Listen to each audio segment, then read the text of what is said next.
আসুন দারুণ একটা বইয়ের সাথে পরিচয় করিয়ে দিয়েছি আপনাদের।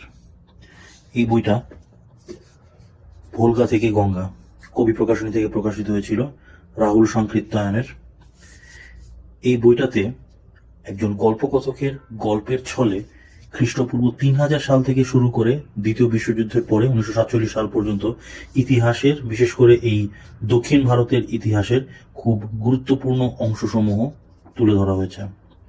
তো আপনি ইউভাল নোয়া হারারির সেপিয়েন্স যদি পড়ে থাকেন, মানব জাতির ইতিহাসের ব্যাপারটা সংক্ষেপে জানার জন্য, তো সেক্ষেত্রে দক্ষিণ এশীয় উপমহাদেশের যদি ইতিহাস আপনি সংক্ষেপে জানতে চান, তাহলে এটা আপনার স্টেপল রিড হতে পারে। রাহুল সংকৃত্তায়ন, উনি একজন বিশিষ্ট চিন্তাবিদ এবং বিশিষ্ট সাহিত্যিক। বইটার আরো এডিশন বা আরো স্টাইল আপনারা অন্যান্য প্রকাশনীরও পেয়ে যাবেন, বাট আমাকে কেন যেন কবি প্রকাশনীর এই প্রোডাকশনটাই বেশি টেনেছে।